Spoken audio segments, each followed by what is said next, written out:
In this video, we're going to analyze the 4K Blu-ray of Blade Runner 2049 and talk about a big problem of an HDR presentation that looks just like SDR. Hello everyone, Vincent Teo from HDTV Test here.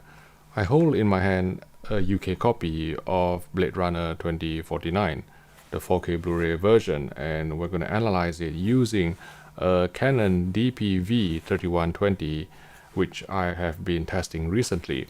So this is a reference grade broadcast monitor LCD panel capable of 2000 nits of peak brightness. But what is cool about this monitor is that there is an inbuilt HDR analysis function. Canon calls it HDR Toolkit. It is award-winning. And you can analyze various parameters of the content that you feed to the display. So for example, here I have at the top left corner a frame luminance monitor. So this will track and jot down the maximum luminance or max CLL. Essentially, peak means max CLL. So max CLL is maximum content light level. And then inside the brackets is the maximum that has been recorded throughout the duration until you press the reset button. And then the average would be the max FALL or maximum frame average light level. Again, the bracketed figure would be the maximum that has been recorded throughout a duration. And then at the bottom left corner, you can see a waveform, and with this waveform, it is more precise than the Atomos Ninja waveform that I've been using previously for my HDR analysis of 4K Blu-ray movies. So you can see it is divided into 50, 100, 200, 400, and up to 10,000 nits of peak brightness. So let's put in, Blade Runner 2049, because this is one of the movies that has been requested when I last did my HDR analysis of, say, Mad Max Fury Road, and maybe my colleague Adam Fairclough did the analysis of the Rise of the Skywalker. So Blade Runner 2049 is essentially an SDR movie in an HDR container in a nutshell. So if you look at these scenes here, even with the sun shining through the leaves, you don't get a peak brightness more than 200 nits. And in this scene where there is bright holographic lights throughout the city, again, the maximum peak brightness does not exceed 200 nits at all. And I think the highest peak brightness that I've recorded from this movie is during the opening Sony Columbia logos, where the peak brightness or max CLL briefly jumped to 330 nits, and then in a later shot it reached 330 nits very briefly. But the vast majority of the movie is below 200 nits in terms of the peak brightness. So because I have two LG 48-inch C10 or CX OLED TV here, so I thought I would do an experiment and put the 4K Blu-ray disc on one LG C10 fed through an Oppo 203 player, playing it in 4K HDR obviously, and the other LG CX I'm playing through another Oppo 203 displaying the SDR Blu-ray. And as you can see, shot for shot, they look visually similar between the HDR and SDR. So essentially, this film is an SDR movie in an HDR container.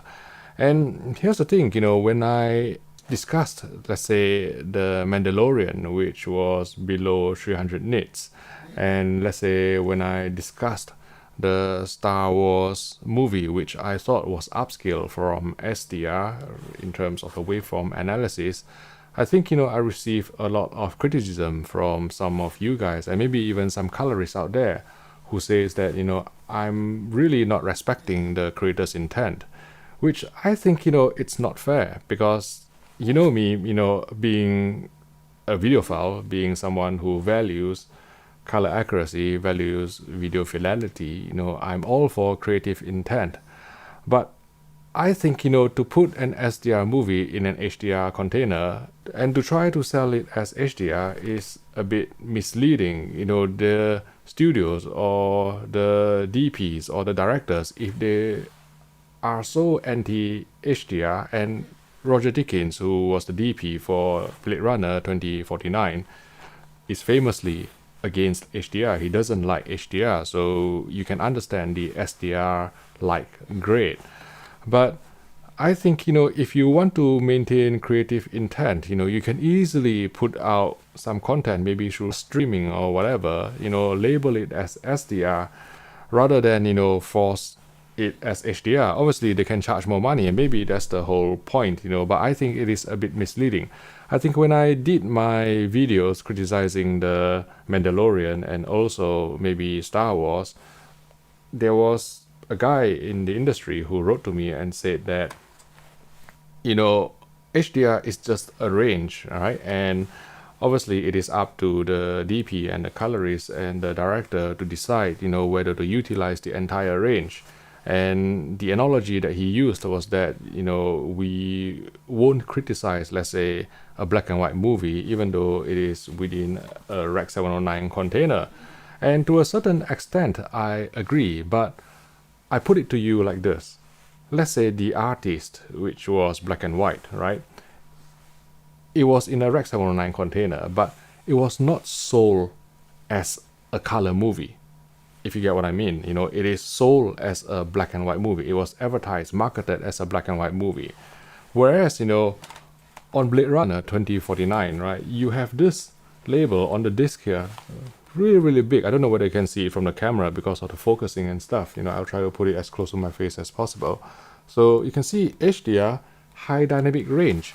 So to put SDR in an HDR container when putting out an SDR disc or maybe, an SDR stream can do the same job. Now I'm using this LG CX, I'm going to show you that with the HDR version, even though the SDR and the HDR versions, they are visually similar in terms of the dynamic range. You can see that with the HDR version, the OLED light, the contrast is pushed up to maximum because that's necessary for the tone mapping of the content. And also, if you go into the gamma is locked out at 2.2. You can't change the EOTF. You can't compensate for a brighter viewing environment. Now, obviously, if you are watching HDR in a brighter environment, you are doing it wrong. But let's say if you watch the SDR version, there's still headroom. You're getting the same image as the HDR, but there's still headroom. That you can still increase the OLED light. You can still bump up the gamma to brighten the image to compensate for any ambient lighting. Or let's say, you think that the TV is too dark. Obviously, this is deviating from the creator's intent. But there is still headroom. That's what I'm trying to say.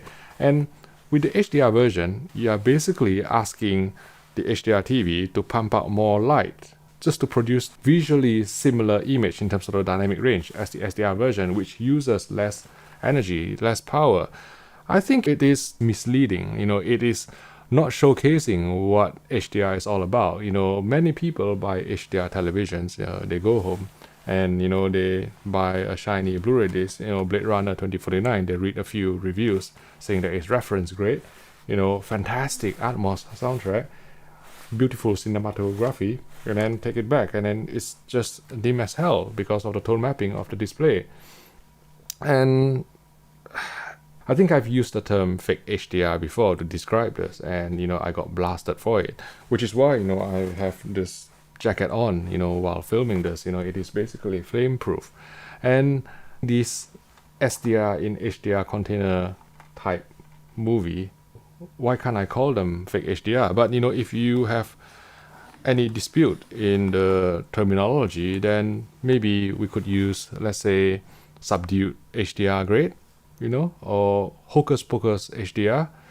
I don't know, give me some suggestions of what we should call this type of movies, which is basically SDR in an HDR container, which is visually indistinguishable from SDR in terms of the dynamic range. So I would be interested in your thoughts. And, coming back to the point of creative intent again, right? So let's say Roger Deakins and Denis Villeneuve, they want this to be really dim and dark.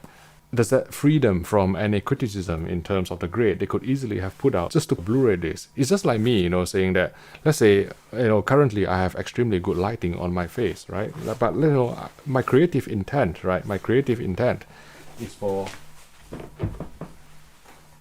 this to happen, right? I'll switch off the lights here.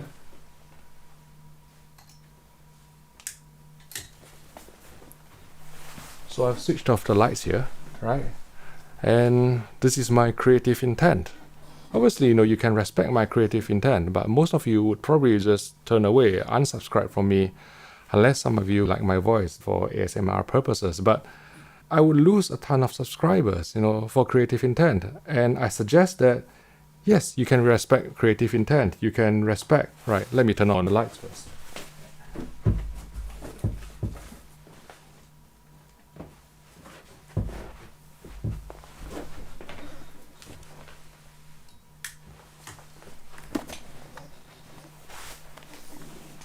So yes, as I was saying, you can respect creative intent, but vote with your money, right? Don't buy discs that are clearly SDR in HDR container unless there is some specific special features, some behind the scenes, or a fantastic soundtrack that is not found on the Blu-ray disc, because you can get a Blu-ray disc and get a similar result, for this type of disc. And I think, you have to comb through reviews and maybe depend on a reliable source to point out, which disc you should spend your money on. Vote with your money. Don't give these, people an excuse to charge more for essentially the same product. There are fantastic discs out there, 4K Blu-ray movies, that make full use of HDR, high dynamic range, wide color gamut, that deserves your money, your hard-earned money. And I think, you need to be picky and invest in those discs and, really vote with your money and say that, even though you respect creative intent, it is not on selling an SDR movie as HDR, basically. If you found this video useful, please click the like button and subscribe to the HDTV Test YouTube channel for more videos like this. Thank you for watching, and I'll see you in the next video.